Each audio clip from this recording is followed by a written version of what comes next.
Field effect transistor එකක් වැඩ කරන්නේ කොහොමද කියලා දැනන් හිටියද? එතකොට මෙන්න මේ ශ්‍රේෂ්ඨායතන ට්‍රාන්සිස්ටර් එහෙම නැත්නම් ෆීල්ඩ් ඉෆෙක්ට් ට්‍රාන්සිස්ටර් ප්‍රධාන වශයෙන් අපිට කොටස් දෙකකට බෙදන්න පුළුවන්. JFET සහ MOSFET කියලා.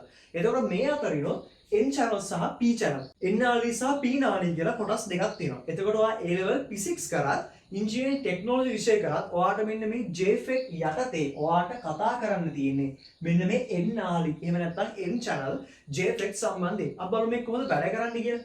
එතකොට මේ ගත්තට පස්සේ අපි මුලින්ම ගන්නවා N වර්ගයේ බාහ්‍ය අර්ධ සන්නායකයක්. එතකොට මට කියන්නේ N වර්ගයේ බාහ්‍ය අර්ධ සන්නායකයක් ගන්න නම් මම මේකට මාත්‍රණය කරන්න ඕනේ මොනවද? තුන්වන කාණ්ඩයේ මූලද්‍රව්‍ය. ඒ කියන්නේ නිසංගරත සන්නායක පරමාණු දැල්සයකට තුන්වන කාණ්ඩේ මූලද්‍රව්‍යයන් මාත්‍රණය කරලා තමයි මේ N වර්ගයේ බාහ්‍ය අර්ධ සන්නායකය හදලා තියෙන්නේ. මම මේ සිලින්ඩර් කොටස අරගෙන මේකේ මම වටේ කනවා. හරි වටේ කනවා කියලා කියන්නේ මොකද්ද? මේක දැන් සිලින්ඩරයක් වගේ නෙදී. මේ සිලින්ඩරේ මේ හරස් කඩක් මම ඇඳලා තියෙන්නේ. මෙන්න මේ හරස් කඩ මම මෙන්න මේ ලේ එකක් ඉවත් කරනවා. ටොම් ඇන්ඩ් ජෙරි වල තියෙනවා. එතකොට ඔන්න ටොම් ඇන්ඩ් ජෙරිගේ දැකලා තියෙනවද අර ජෙරි ඇවිල්ලා අර ඇපල් ගෙඩි වල එහෙම මෙහෙම ගානට කාගෙන යනවා. අන්න ඒ වගේ මේකේ මම වටේට කනවා. ඊට පස්සේ මේ කාපු කොටස තියෙනවානේ. මේ කාපු කොටසට මම P වර්ගයේ බාහ්‍ය අර්ධ සන්නායක කොටසක් දාලා මේක ගානට පුරවනවා. හරි. ඒ කියන්නේ අර කාපු ටික වැහෙන්න මම P වර්ගයේ එකක් දානවා.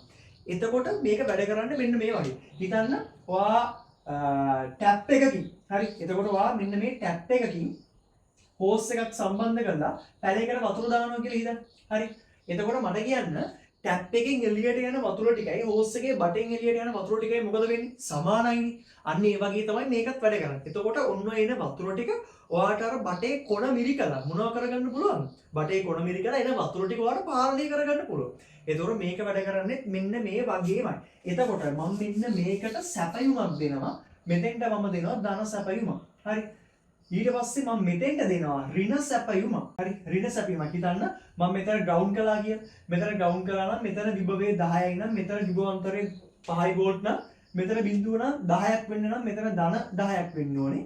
මෙතන බිඳුව වෙලා මෙතන 5 වෝල්ට් විභවාන්තරයක් වෙන්න නම් මෙතන ඍණ 5ක් තියෙන්න ඕනේ. හරි කොහොම තමයි තියෙන්නේ. එතන මට කියන්නේ ඉලෙක්ට්‍රෝන පීඩනයේ වැඩි කොයි පැත්තද? ඍණ පැත්තේ. ඒ කියන්නේ මෙන්න මේ කොටස ගත්තට පස්සේ ඉලෙක්ට්‍රෝන මේ පැත්තට විදිනවා.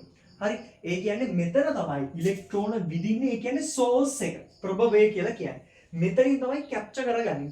අරගන්නේ. මේකට අපි කියනවා ඩ්‍රේන් එක එහෙම නැත්නම් සොරවුව කියලා. මේක පාලනය කරන්නේ මෙන්න මේ ගේට් එකේ. ඒ කියන්නේ මේක වැඩ කරන්නේ මෙන්න මේ විදිහට.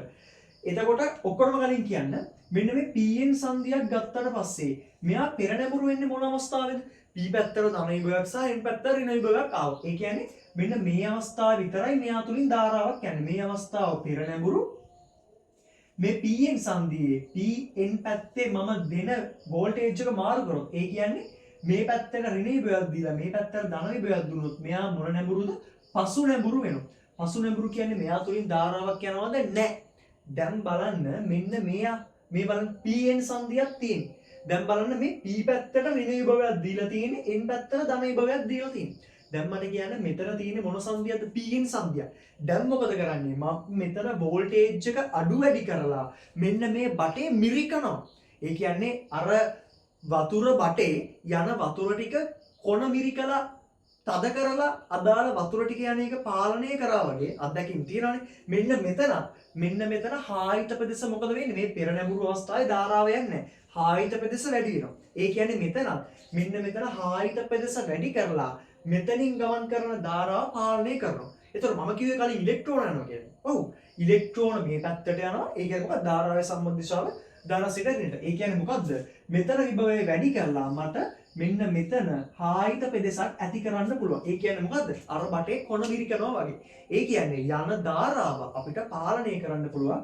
මෙන්න මෙතන සැපේන විභවය වෙනස් කරලා. එතකොට මම මේකේ සිම්බල් එක ගන්නතොත් එතකොට අපිට ප්‍රධාන වශයෙන් කතා කරන්න තියෙන්නේ N නාලි. ඒ කියන්නේ මේ ඊතලයේ ඇතුළට තියෙන්නේ මේක තමයි සිම්බල් එක. මේක තමයි ගේට් එක. මෙයා තමයි පාලනය කරන්නේ. අපි කියන එකට ద్వාරය කියලා. මෙයා තමයි සෝස් එක. මෙයා තමයි ඉලෙක්ට්‍රෝන යවන්නේ. අපි යාට කියනවා ප්‍රභවය කියලා. මෙයාට කියනවා ඩ්‍රේන් එක. එහෙම නැත්නම් අපි කියනවා සොරවුව කියලා. හරි. එතකොට මේ ගැන තමයි ඔයා ප්‍රධාන වශයෙන් දැනගන්න ඕනේ ශ්‍රේෂ්ඨ ආචරණ ට්‍රාන්සිස්ටර් එකක් ගත්තාට පස්සේ. එතකොට මේක සම්බන්ධයෙන් අපි ගානක් ඊළඟ වීඩියෝ එකකින් හදමු.